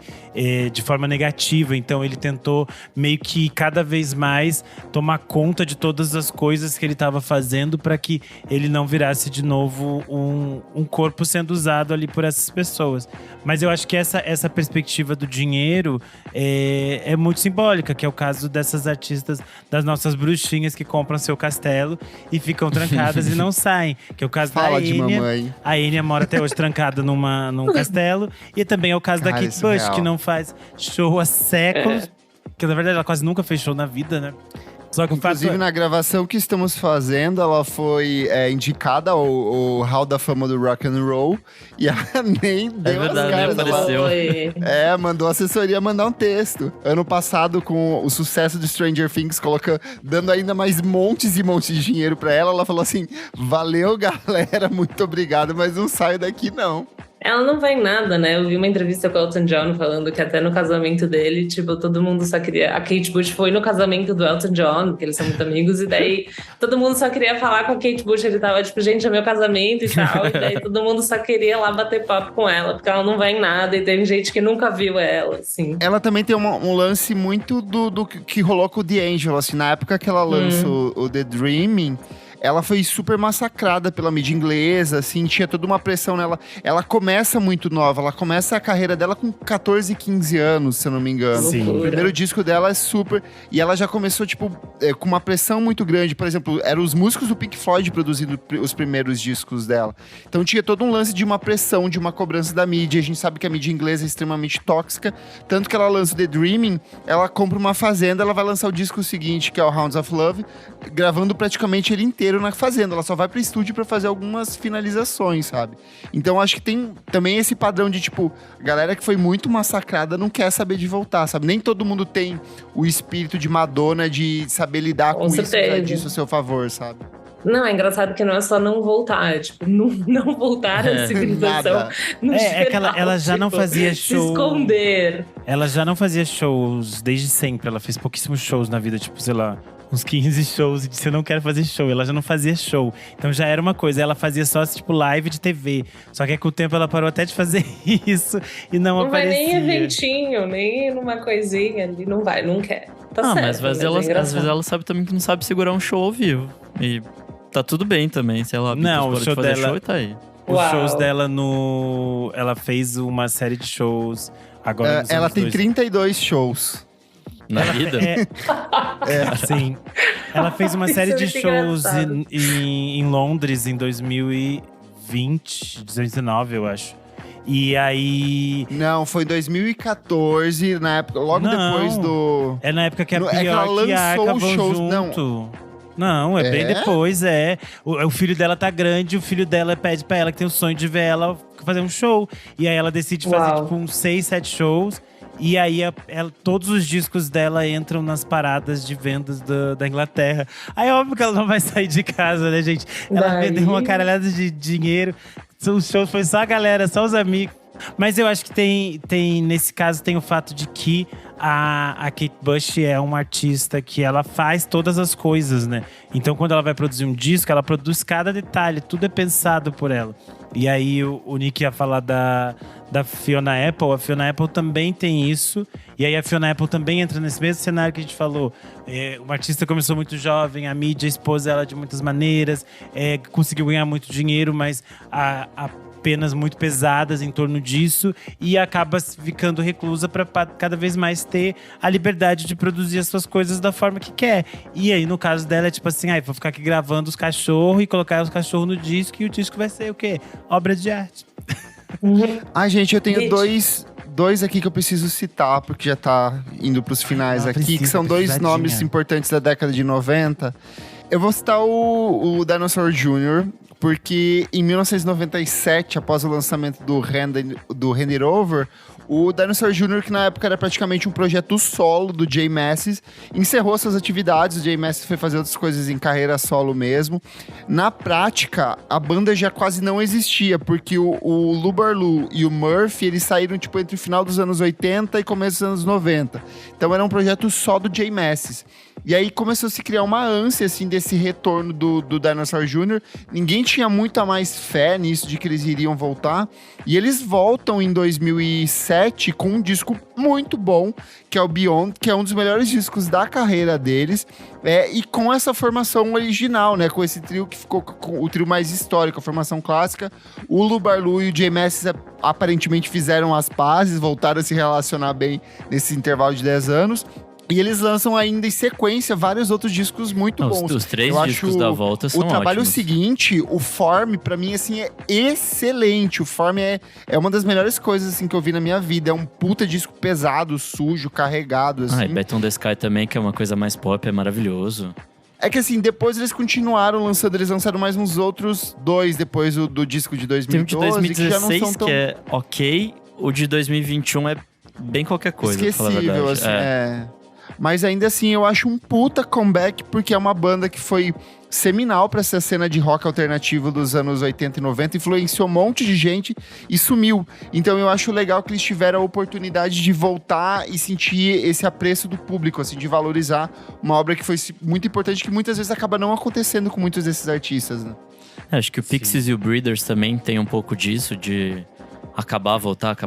O Pixies acho que acabou e voltou uma vez só, mas o Breeders foi vários, assim. Não, o Breeders não acabou. O Breeders acabou, continua. amigo. Eles acabou em 95, aí voltam um tempo, aí voltam em 2000 e pouco. É que a convivência entre os membros da banda é super conturbada, tem problema de droga no meio. É uma super bagunça. Quem assim. nunca? Até aqui rola problema de droga. Acho que o Pixies não, ele acaba uma vez e aí volta, mas só pra fazer disco ruim, pelo menos eu acho, né? Nossa, pra mim nunca voltou. Não, mas tem um aqui que é uma maldição nessa lista, que começou muito bem e hoje em dia eu não sei mais, né? O Sleater Kinney, é muito triste. Isso porque eu mexe acho que elas comigo. entram nesse caso de que elas foram muito influentes, foram muito importantes, mas no início dos anos 2000, muita gente não sabia quem elas eram. E aí é muito interessante que quando elas retornam, já no meados dos anos 2010, existe essa redescoberta do trabalho delas e chega nessa escala global mesmo, por causa da internet, todas essas coisas. E elas lançam um disco ótimo, que é o No Cities to Love, que é tipo assim, absurdo. É excelente. É um dos melhores da carreira. É muito bom esse disco. E aí, as coisas que a gente tava pensando nessas coisas positivas, que é o fato delas serem amadas e encontrarem um novo público e tudo mais, acaba degringolando porque elas próprias começam a brigar sobre os rumos do que vai virar a banda, né? Então elas vão produzir em 2019 o The Center Won't Hold, que é um trabalho feito com a St. Vincent, e por causa disso a baterista da banda, Janet Weiss, acaba saindo, porque ela diz, vocês querem usar uma bateria eletrônica, eu não preciso estar aqui, usa bateria eletrônica, então tô indo embora. Eu amo essa história porque é uma vibe muito assim, o disco ia ser lançado daqui 15 dias, e aí faltando assim, sei lá, uma semana, ela faz um post, nas redes dela, falando, gente, tô saindo e foda-se, sabe? E é praticamente então, assim, fica com a St. Vincent, fica com ela então. E é um disco ruim pra caralho, porque a St. ruim. Vincent tentando colocar as coisas dela em cima das meninas. Não tem lógica. Tipo assim, Mas eu ainda acho o Path of Wellness de 2021 pior, assim, que… assim, Depois desse primeiro nossa, foi tudo ladeira asqueroso, abaixo. assim. esquecível, horrível. E elas vão lançar um disco novo em 2024, que é o Little Hope. Que aparentemente tem uma história interessante por trás, que é a Carrie, né? Carrie. O pai e a mãe dela morreram meio que num acidente de carro enquanto ela tava viajando na Europa. E aí, tipo, ela ficou dias sem saber disso até que foi encontrada e teve que voltar pra cá. Então, meio que… horror. será que Caralho, teremos uma história pesado. trágica? Credo. Triste isso. Acho importante citar aqui aquelas pessoas que a gente ainda tá esperando o comeback, que sumiram, que a gente não tem notícias, que a gente tá ligando desesperada, elas não atendem. Que é o caso da Xadê e da Jesus? Joana Nilsson. Ah, não. Ai, Xadê. Jesus não vai ter Nilson, comeback. boa. A Xadê, eu acho que é… Rihanna. A Xadê tinha… Elas também não vai ter comeback, gente. Ela tá fazendo calcinha. A Xadê tinha um certo padrão, que era 10 anos. Esse era 10 em 10. o espaço de tempo que ela fazia. Não, é o clássico, uma fase muito produtiva e 10 em 10. Assim, é o padrão de todas. Chique. É que a Xadê é a Xadê. Tudo os royalties que tem aqui da Alpha FM que vai pra ela. Toda noite estourando metade da discografia da mulher. Ela não precisa sair de casa. Só que o fato é Os que… Mufa Operator tocam umas 10 vezes se você for sintonizando em diferentes rádios ao longo da madrugada. E tem um porquê, né? Porque todos os discos atemporais, quem fez, História Muito bom. fez. E aí a gente ficou achando que ela ia voltar em 2020, depois não voltou mais, daí a gente ficou, ela não vem mais, e até agora ela tá quietinha. Ano passado a Pitchfork falou, ela tá não no vem estúdio. mais. Mas é isso, é meio informações do Flash, assim, isso aí, de dizer que ela tá no estúdio, não tá. Aí a Joana Nilsson é o mesmo caso de, tipo, lança um disco imenso, um disco quádruplo, e aí fica anos fazendo filho por aí e a gente não sabe onde ela tá. E é engraçado que ela conseguiu, de alguma forma, se manter muito afastada da mídia. Desde os últimos álbuns. Mas se dela. você não tivesse mamando o Andy Samberg, você também não ia demorar pra fazer as coisas? Eu ia passar só fazendo isso. Não, mas cama com o aquele ponto homem. é, ela não tá só mamando ele, porque ele não para de trabalhar, né? Ele tem 500 projetos sempre. Ele faz 15 filmes, fazia aquela Faz série mais que durou música que 500 temporadas, fez 500 discos com a banda dele, apresenta tudo que chamam ele pra apresentar, qualquer premiação ele vai. E aí, o fato é que ela também fez alguns projetos à parte, né? Ela trabalhou com o Paul Thomas Anderson, todas essas coisas. E ela teve o filho, agora o filho já tá grande, porque tem aquelas fotos assim, tipo, não mostra, tem um blur na cara da criança, mas é uma criança grande já. E eu fico assim, a criança tá grande, Joana Nilsson, já deu tem 18, tá na faculdade, se formou, ela não… Mas depois que ela abriu o show pro Fleet Foxes, foi esse ano, né? Eu acho Foi. que o ano passado. Foi esse ano. Eu acho que vai rolar meio logo. Fevereiro ou março, com certeza. Não, o fato é que é isso, ela não tá em casa de bobeira. Ela realmente tá trabalhando e a gente sabe que, tipo assim… cada faixa ela chama 50 músicos. Aí As toca músicas dela uma… são longas, né? Tem isso também. As músicas dela são pequenas narrativas épicas de 15 minutos. Aí ela tem que revisar, rever o inglês arcaico das canções. Aí tem que chamar, organizar. Gente, o órgão aqui travou. Aí tem que colocar o negócio aqui. Aí tem que arrumar. Porque a harpa quebrou no meio do caminho. Vai ter que pegar um guindaste. Então, no fato ela tem já um disco pronto. Que foi essas canções que ela apresentou nesse show… junto com o Fleet Foxes. E deve sair em algum Fleetwood momento. Foxes. E deve sair em algum momento, gente. Se não for agora, até 2026 vem. Até o nascimento do próximo filho. Não, na pauta tem um que eu vi o show no Primavera Sound no passado. E realmente foi, tipo, teve um sentimento de comeback, que foi o Blur que eles tocaram lá. Sim, vagabundos que não vêm pro Brasil. Que não veio pro Brasil. E eu já Eles são tinha muito visto caros. também… Eu tinha visto o show do Gorillaz, que acho que também foi uma vibezinha comeback. Eu nem lembro mais da Não, timeline das meio que coisas. nunca ou parou, não. né? Nunca Ele- parou. Talvez que eles não Então tá. existem, né? São desenhos. Mas assim, o Damon Albarn no Gorillaz, ele é muito maluco, né? E daí eu acho que enfim, ele não para. Ele fez aquele The Good, The Bad and The Queen numa época. Então ele faz várias coisas Mas o Blur em si foi os indies lá, 40, 35 mais, estavam completamente doidos. E o disco novo, eu realmente gostei muito, assim, Sim, o disco que eles gostei. lançaram, achei muito, muito, muito gostoso. Ao vivo funcionou também, então eu achei Eu acho que eu tive esse impacto maior no Retorno Antigo, lá de 2015, quando eles vieram pra cá. E aí, porque assim, o Blur meio que encerra as atividades de um jeito bem negativo, porque o Coxsone tava afundado em álcool, tanto que ele mal Sim. participa das gravações do último disco. Aí o Damon Albarn cria o Gorillaz, aí a gente fala assim, meu, ele tá ganhando muito mais dinheiro com o Gorillaz do que com o Blur, não faz nem sentido voltar. Então não existia de fato uma expectativa de que eles fossem voltar. E aí eles fizeram uma série de shows no final dos anos 2000 na Inglaterra, que deu daquele documentário que é muito bom. E aí eles voltam com um disco que eu acho que é bem mais ou menos, eu gosto mais do novo do que em relação ao anterior. Mas ao vivo, assim, é muito bom, assim, é uma energia, eles ainda entregam muito, né? Então, Entregam. é um comeback que vale a pena você ir atrás, né? Entregam muito, tem hits muito. Eu não sou super ouvinte, mas o show inteiro eu curti hits que todo mundo conhece, músicas novas. Acho que é o famoso farrão, assim, que tem pra Sim. todo mundo. Então é um comeback muito divertido. E já que estamos em inglês e falamos de comebacks que não vão rolar, tem o Oasis aí também, né? Que esse aí ficou com Deus. Não, acabou. Glória a Deus que não Que bom, volta. né? Acabou. Chateação.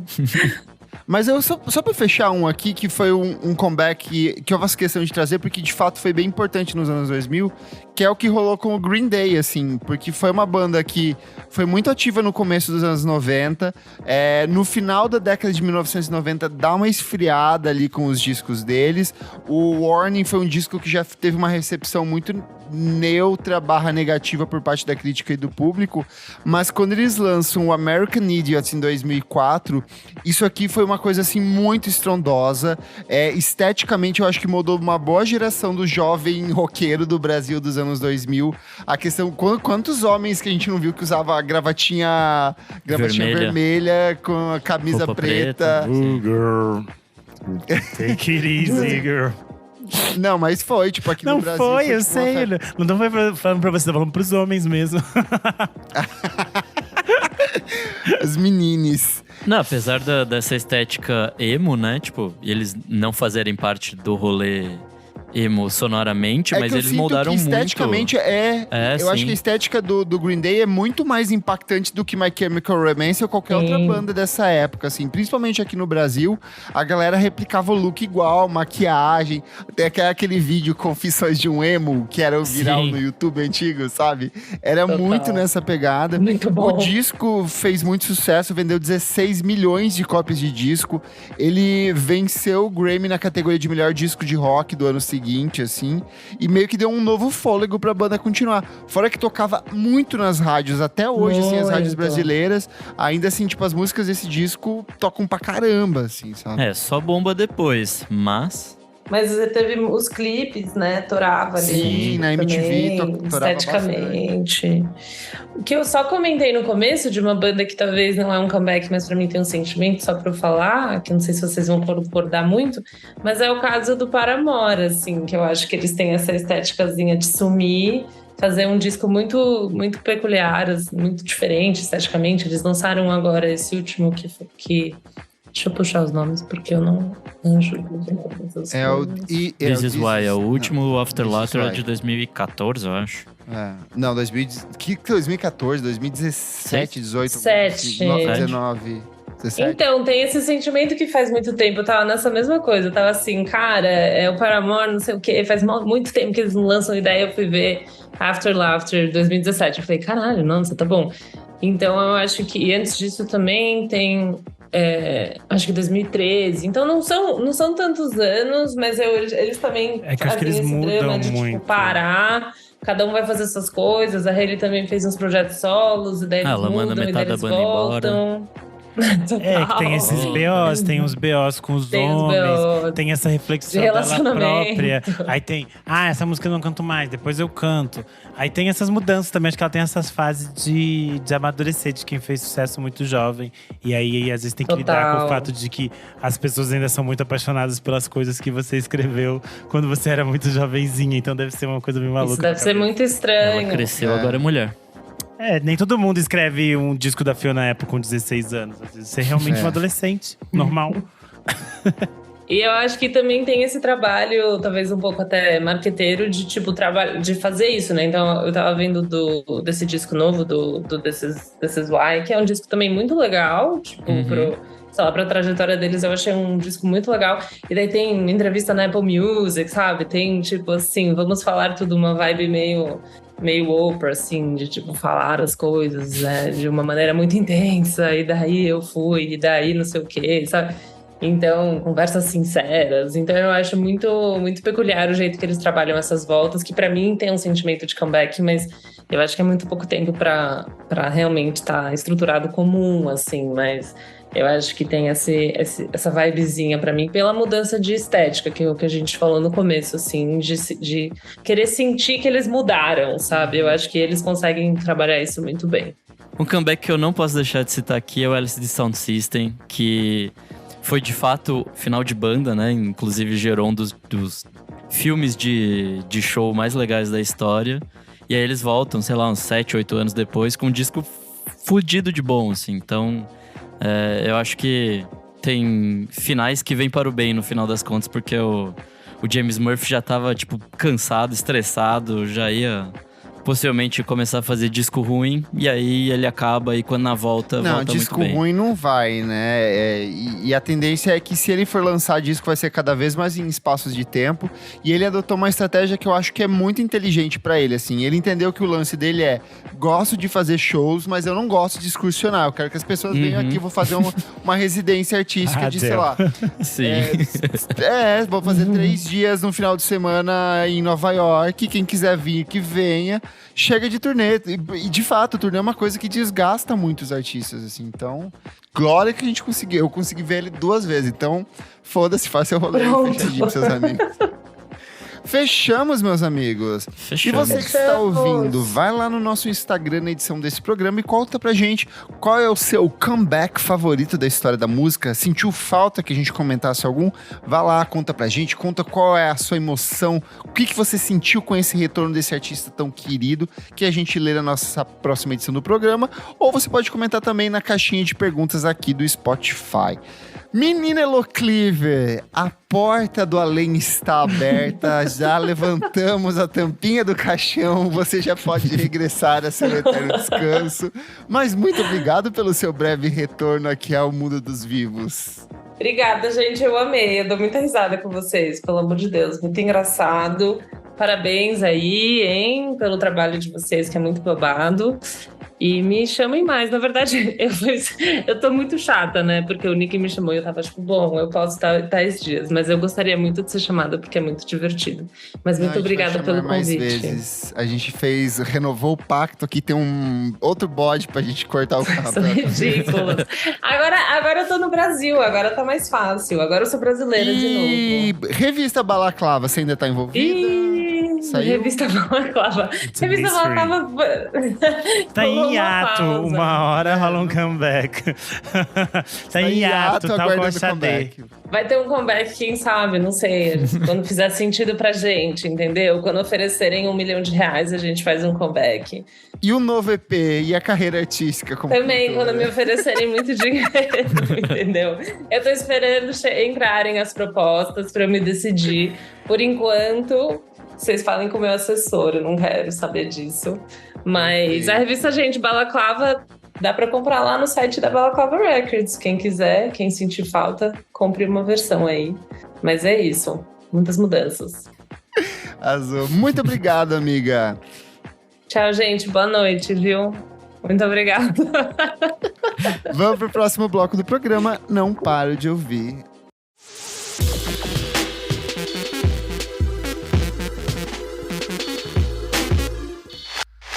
Chegamos ao nosso segundo bloco do programa. Não paro de ouvir. Kleber. Que Kleber? Kleber, que bloco é esse? Aqui são as dicas mais quentes da net. As mais clicadas, as mais bem avaliadas. As vistas agora pelo público. Renan Guerro, o que você traz para esse bloco? Bom, no dia que este programa está sendo gravado, saiu aquela parceria que uniu os povos. O mundo parou. para ouvir Bjork e Rosalía cantando Oral. E eu adorei, Saindo na gente. mão pra ver quem salvava mais peixe. Já que salvava mais salmão. Eu gostei muito da faixa, eu achei Eu também. divertida, achei boa, achei gostosa. O clipe, eu já não posso dizer o mesmo. O clipe foi feito com inteligência artificial, em parceria com a… Nossa, esqueci o nome da artista. A artista que sempre trabalha com a Rosalía. Com a Rosalía, né? Sucesso pra ela. Ai, é Carlota… Isso, Carlota. Carlota Guerreiro. Isso, a Carlota Guerreiro. Acho interessante a ideia de usar a inteligência artificial. Já temos um episódio sobre isso aqui, sobre essa discussão aqui no programa. Não vou me estender muito nisso, mas achei que o resultado só ficou feio. Esse é o ponto pra mim. Ficou legal, gente. Não ficou legal. Podia ser outra coisa, não sei. Podia A ser ideia tipo… é boa, a execução nem tanto. Podia ser tipo aquela vez que ela fez The Do Flame of Desire com a Noine. E basicamente ela pegou umas imagens prontas e disse pros artistas, trabalha em cima. E ficou camp, mas dessa vez não deu certo. Enfim, mas achei a música muito boa. A música gostei é ótima. do Muito encontro boa. das duas. Acabou de levar um Best New Musical da Pitchfork. Tô no Twitter aqui, Chique. acabou de levar. Chique. Singles. A Luísa Brina tinha lançado um single chamado Oração 1. Eu acabei não falando por aqui antes, mas isso vai fazer parte do novo projeto dela, que se chama Prece, e vai sair ano que vem em disco, apoiado pelo edital da Natura Musical. Esse primeiro single é uma faixa que já estava no disco dela de 2017, Então Tá. E aí ela regravou, agora tem uma versão em vídeo que é meio ao vivo e tal, achei bem bonito. Quem lançou single novo também foi o Bruno Belli com Tirolê. É muito bom. Tirolê. É difícil falar Tirolirolê. É que quando canta funciona, mas falando é uma palavra que ela é pra cantar, não é pra falar. Enfim, achei muito, muito boa esse novo single dele. É meio que uma espécie de encerramento de fase, assim, pra fazer essa mudança pro próximo projeto do artista. E início de uma nova fase também, Isso, é tipo né? uma mudança de ciclo. E achei muito interessante. Essa faixa tem a colaboração do Batata Boy, que é meio que o parceiro dele constante. Tem também o Marvin Vieira na guitarra, o Bruno de Lulu no baixo. Tem um monte de gente. Marina Nemésio na voz, tem o Antônio Neves na bateria. É uma banda chique, enfim, é uma faixa ótima. Quem retornou, e eu fiquei feliz e não esperava, foi o Gossip, com Crazy Again. Eu adorei, amigo. Eu gostei muito. E vocês sabem, Também. quem ouve o podcast há bastante tempo, sabe que eu fiquei… eu sou muito triste com Chateada. os últimos trabalhos do Gospel, porque eu acho bem ruim quando ele estava ali pra se encerrar. E eu achava as coisas bem bagunçadas. Coisa bem… solo da Beth Dito também era meio… As coisas solo da Betty também nunca embarquei muito. Nunca era existiu. Ela nunca foi muito trabalhadora. Ela arrasou mais sendo criadora de moda do que musicista nesses últimos anos. Enfim, eu fiquei bem feliz porque era algo que eu não esperava.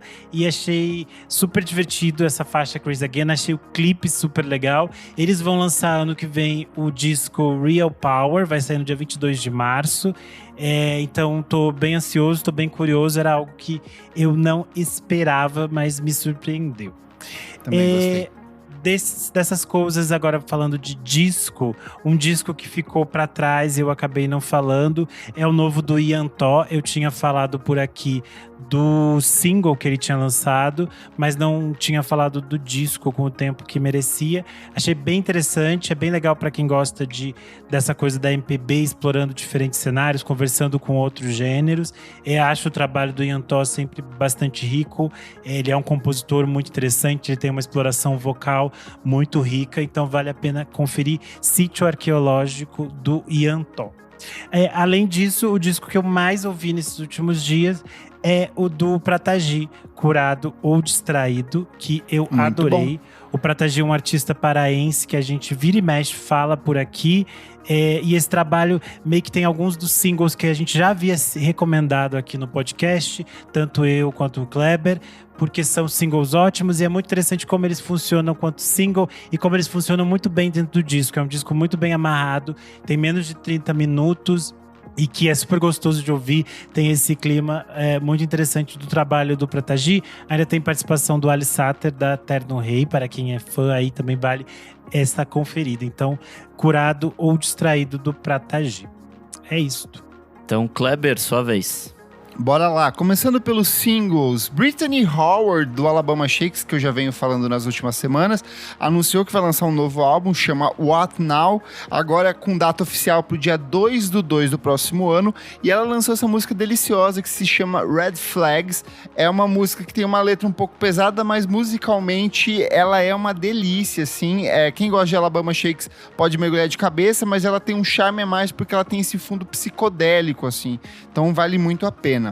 The Smile, projeto paralelo do nosso queridíssimo Tom York, Johnny Greenwood e Tom Skinner, do Sons of Kemet, anunciou um novo álbum de estúdio, Wall of Eyes. O disco chega no dia 26/1 pela Excel Records, ou seja, nós já teremos uma abertura de ano movimentadíssima em 2024. E eles lançaram essa faixa título mesmo, que é uma música que tem um clipe do Paul Thomas Anderson, ou seja, o mestre das filmagens aí. E ela tem um charme ainda mais especial porque ela tem esse fundinho meio de bossa nova, assim. Então, achei super curioso. E The Smile é aquele negócio, né? Mais um ano sem um disco do Radiohead, porém contemplados com essa beleza do The Smile. Indo para os discos aqui, vou recomendar Aisha Lima com o álbum Intimo. É assim, com 3 pontinhos ali, a sílaba só. Recomendação do querido Mau Amêndola, fez uma entrevista incrível com ela no site do Monkey Buzz. É um disco de R&B com fundinho de house e afrobeats. As letras são muito bonitas, o disco se divide em 3 partes, ainda que seja um disco muito curto. Grande lançamento da semana pra mim, André 3000, do Outkast.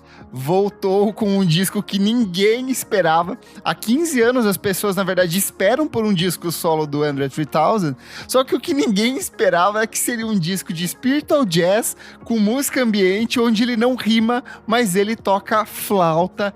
Eu adorei, é a minha vibe de disco, assim, eu embarquei total. Eu tô há dias ouvindo, eu acho que é muito bem conduzido, é muito bem orquestrado.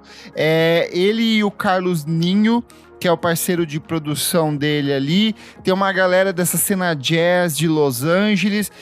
Eu gostei muito porque as músicas, os títulos das músicas são meio que umas piadotas ali. Perfeitos! Então, a faixa de abertura, ele fala assim, eu realmente queria fazer um disco de rap, mas foi assim que o vento soprou dessa vez. Cara, é um disco muito lindo pra quem gosta de Pharoah Sanders, que gosta de Coltrane, que gosta da Alice Coltrane, principalmente dessas coisas que são mais contemplativas. O Renan, que gosta de Larage, tem vários momentos ali. Eu adorei esse disco, amiga. Esteticamente ele é muito bonito, e eu recomendo que vocês leiam todas as entrevistas que saíram do André nesses últimos dias, porque são entrevistas muito boas e que ajudam a entender muito do que ele, por que ele embarcou nessa. Brisa. E a minha favorita é o que ele falou assim, cara, eu tenho 48 anos, eu tô fazendo exame de próstata, eu não tenho mais o que rimar, então assim, é isso que eu quero fazer a partir de agora, e eu acho que é muito bom, é uma virada de carreira excelente, o disco é muito bom, exige, eu acho que ali uma dedicação um pouco maior do ouvinte, não vai esperando que você vai ouvir um Rei A, é outra coisa, mas eu acho incrível essa mudança de um cara que é um dos gigantes da indústria, que sempre, nos últimos 10 anos, todas as participações que ele teve em música do Frank Ocean, do Kanye West, do James Blake, da Beyoncé, é tudo uns rap cabulosíssimo, e ele mostra assim, uma outra faceta, então eu tô completamente apaixonado por esse disco. Divo. E você, Nick Silva, o que você trouxe? Você embarcou nas flautinhas, no furi-furi do André 3000? Ou... Eu tô guardando pra quando eu tiver na vibe certa pra ouvir. Eu sei que vai ser maravilhoso. Meio do mato. Então, mas eu estou a semana passando em São Paulo, então eu estou na vida louca de São Paulo, então deixarei pra ouvir depois, mas tô guardando pro momento só certo. poppers e jockstrap. Essa é a vida do Nick agora. Mas enfim, tem alguns singlezinhos aqui. O primeiro é do Fabiano do Nascimento e o Sam Gendel. O homem não para de trabalhar, ele vai lançar um disco esse ano, que é o Mundo Solo, que ele já lançou algumas faixas, mas essa faixa nova que chama Foi Boto, e o Sam Gendel, ele não faz parte desse disco novo, né, que vai ser lançado esse ano, ele faz parte de um disco que vai ser lançado no ano que vem, que chama The Room, vai ser lançado no dia 26 de janeiro, e é uma vibe bem mais sei lá, quase festiva para o universo jazz dele. Eu gostei bastante. Minha próxima dica é o Mundo Vídeo, uma bandinha nova, um duo carioca, formado pelo Gael Sonquim e o Vitor Terra. É uma produção assinada ali pela Balaclava, então tem o nominho dos nossos amigos. Eu gostei bastante, assim, uma proposta meio rock, meio pop, meio, sei lá, bem maluca, bem divertido. Acho que vale a pena. Minha última dica de hoje é o O-Dot, que eu já falei aqui bastante. Excelente, a melhor deles até agora pra mim, amigo. Eu gostei bastante dessa. Essa faixa chama ATM, é mais uma do primeiro EP deles, que chama Slice, produzido ao vivo junto com o Dan Carey, que é o cara dos post-punk que a gente gosta bastante. Mas é um jazz super pra cima, assim, é um negócio super ruidoso, barulhento, quase roqueiro, assim, é bem divertido. E eu tô bem ansioso pra chegada desse EP, que vai ser no dia 24 de novembro. Então já está aí, nessa sexta-feira, pelo selo Speed Wonderground. E é isso, minhas diquinhas de hoje. Bora para o próximo bloco.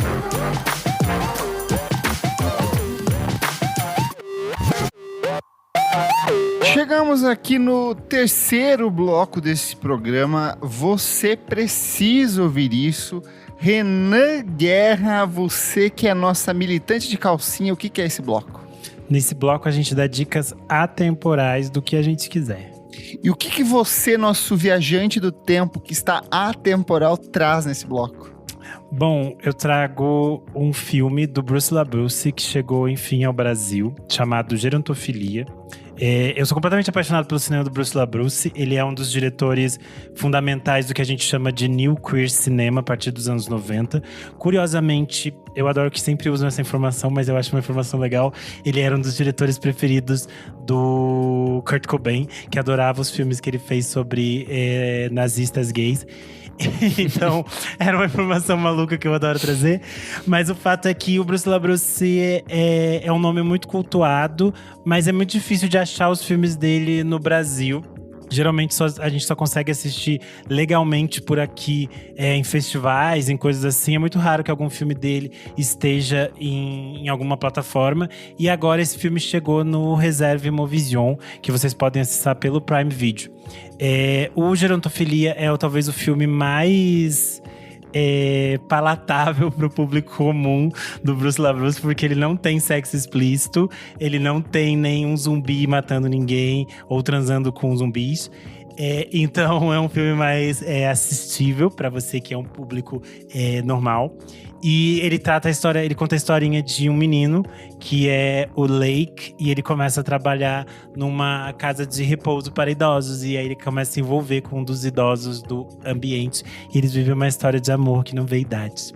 É um filme super bonito, eu acho que talvez seja o filme mais delicado também do Bruce LaBruce, e é uma boa forma de adentrar nesse universo de tabu, de problemáticas. Ai, que boy gato, ator. Sexualidade, todas essas coisas do Bruce LaBruce, que é um nome super interessante, que quem tiver interesse depois pode conhecer mais do trabalho dele, mas eu acho que esse é uma boa forma de apresentação e agora está disponível no Brasil, no Reserva Imovision. É isto. Nick Silva. Bom, minha dica dessa semana é o Scott Pilgrim, a série, ou Scott Pilgrim Takes Off, que é o original, né? E aí, o que você achou? Eu gostei bastante, eu assisti tudo, rapidinho, são 8 episódios, então eu só detonei de uma vez.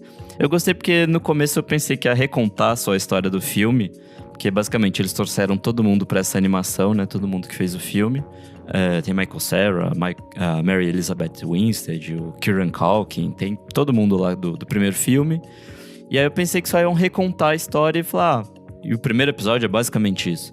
Mas aí já no final desse primeiro episódio tem um plot twist carpado, e aí você é jogado nessa história onde o Scott Pilgrim meio que não existe, assim, ele some. Então você consegue focar na vivência de outros personagens. Então é basicamente a Ramona lidando com os ex dela. Então, vira a chave, né? Não é o Scott Pilgrim o personagem principal. Eu gostei bastante. Você gosta de Scott Pilgrim, Renan Guerra? Eu gosto. Acho bem divertido. Também gosto bastante. Vocês assistiram essa série nova? Não, a série não. Não, a série não. O filme. Mas eu tava curioso, eu vi as pessoas comentando. Eu também. Amigos, eu gostei bastante, assim, acho que vale a pena. Cada episódio tem, tipo, sei lá, 20 minutos, meia hora, então dá pra assistir rapidinho. Um dia que eu voltar a assinar, quero ver. Eu ia dizer a mesma coisa, o dia que eu voltar a assinar Netflix. E a animação é lindíssima, assim, tem uma coisa meio anime, assim, tipo, bem parecida com o que eram os quadrinhos, eu achei muito legal. O quadrinho era isso também, né? A pegada é mangá, né? E é isso. E você, amigo Kleber, qual que é a sua dica? Tem uma animação excelente para recomendar para o meu amigo Nick Silva, se chama Scavenger's Reign. Em português ficou traduzido como Planeta dos Abutres, está na HBO Max. E a história é muito simples. Siga a tripulação de um cargueiro quebrado que ficou preso em um planeta lindo, mas perigoso. É uma animação de poucos episódios, é uma minissérie da HBO Max. Esteticamente, ela é toda inspirada nesses quadrinhos dos anos 70 e 60, tipo Mobius. O conceito da série é uma coisa que eu nunca vi na minha vida, assim, porque ele mescla coisas orgânicas com eletrônicas. Vou dar um exemplo. Para fazer um componente eletrônico, o cara tem que entrar dentro de uma vaca espacial, cortar uma glândula dela, espremer e transformar num negócio que vai se transformar em outra coisa. É altamente psicodélico, é muito bonito, visualmente é muito bonito, é um exercício criativo muito fascinante, porque assim, tudo que está ao seu redor meio que é parte orgânica desse planeta e as pessoas, ao longo do tempo, vão meio que se mesclando com a natureza. Então é muito legal, fascinante de assistir essa transformação das coisas. Você nunca sabe que direção que eles vão seguir, assim. Então recomendo muito. Episódios curtinhos de 20, 30 minutos. Scavenger's Reign na HBO Max. Pô, interessante isso aí. Você vai gostar, tenho absolutamente certeza que você vai gostar. Comentários referentes à última edição do nosso programa, VFSM 274, Lollapalooza Brasil 2024, comentando o line-up em que nós tivemos o desabafo emocionado do nosso Renan Guerra em relação aos artistas, e a maioria dos comentários aqui foi em relação a isso. Comentário do Gabriel Rodrigues, ele falou: Renan falando mal da Luísa é tudo pra mim.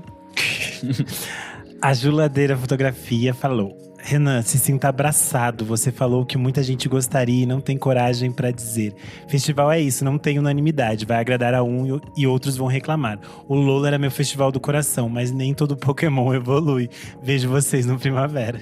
Comentário da Tamires Martins, ela falou assim: uma enorme salada de frutas, cheias de fillers. Alguns headliners fazem sentido, independente do segmento, mas outros, Limp Bizkit, what the fuck, Arcade Fire, que nem um pouco.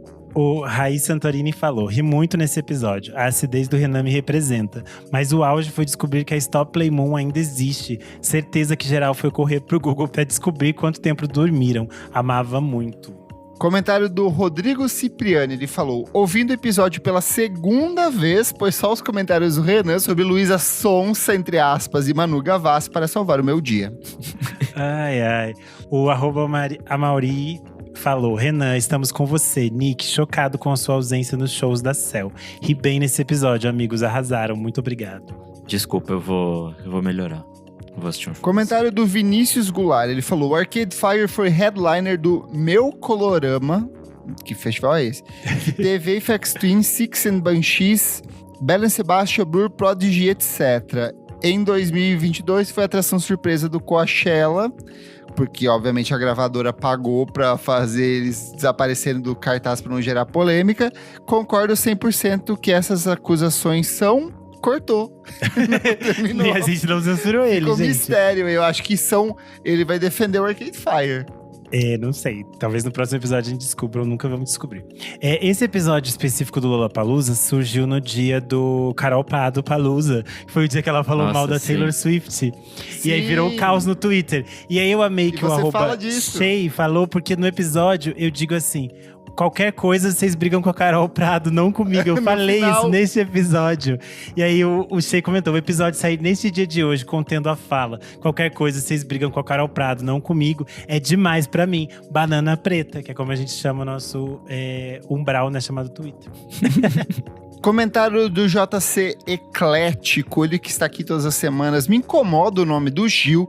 Tulipa Ruiz e outros não serem headliners e ficarem jogados, perdidos em um monte de letrinhas junto com artistas quase aleatórios. O Gil, tudo bem. Tulipa é nome de e-mail ali, não é headliner, não. Mas o Gil eu fico bravo ainda. O Rodrigo Berge comentou: meu Deus, ri demais com as atrocidades que o divo Renan Guerra falou nesse episódio. Comentário do Henrique Vilhena Monteiro. Ele falou: gente, é trecheira, mas o show do Limp Bizkit tá muito bom. Faz total sentido eles de headliners, principalmente por causa do revival TikTok. O Henrique com certeza tem uma tatuagem na virilha do logo do Limp Bizkit. O @Matheus Ernest comentou: o Renan representou todos nós. É isso, minha gente. Eu sou @KleberFak no Twitter e no Instagram, dicas diárias de música todos os dias, e você também acompanha meu site musicainstantanea.com.br. Eu sou _Renan Guerra no Instagram, no Twitter e no TikTok, e vocês leem meus textos lá no Screen Aniel e no Monkey Bus. Eu sou @Nick_Silva no Twitter, Nick Silva no Instagram, e você lê meus textos lá no Monkey Bus. Pra terminar, não esquece de seguir a gente em @podcastvfsm no Instagram e no Twitter. Além disso, aproveita aí a plataforma de streaming que você está ouvindo e já avalia a gente, dê 5 estrelas. Se tiver espaço para comentar, comente coisas boas, coisas proveitosas, é isso que a gente quer. Além disso, se você é uma pessoa ainda mais boazinha, mais caridosa, você pode ajudar a gente, padrim.com.br/podcastvfsm.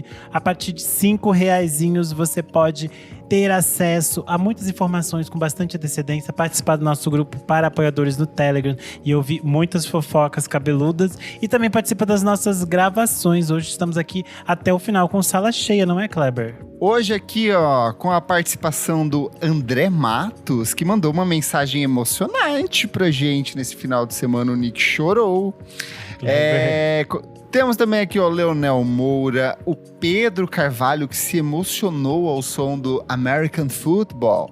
Nós temos o Eduardo Távora, o Fabrício Neri, o Thiago Rocha, Valmor Viana, Matheus Ernest, Beatruzes, Gabriel Benevides, Gabriel Cordeiro, Jefferson Kozenieski. E temos que agradecer também os ouvintes que nós encontramos lá no Balaclava Fest, Nick Silva. Exato. O Pedro e o Gabriel, a gente basicamente passou o dia todo com eles. Então, eles já não contam, aí já são de casa, Mas a gente recebeu a Laura, que veio abraçar a gente, fofíssima. O Gabriel Cordeiro também estava lá, deu um salve pra gente. Mas um agradecimento especial pro Facundo, que é um ouvinte da Argentina, que encontrou com a gente lá, e ele falou que ele está aprendendo português ouvindo o podcast. Então, sempre que ele tem alguma dúvida sobre aquilo que a gente está falando, ele consulta com a namorada dele para entender se a gente está falando algo criminoso, que resultaria nas nossas prisões.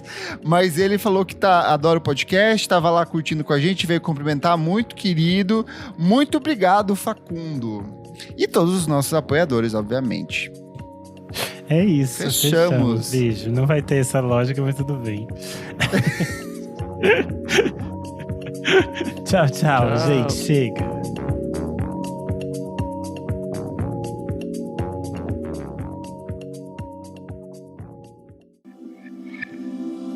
Esse podcast foi editado por Nick Silva.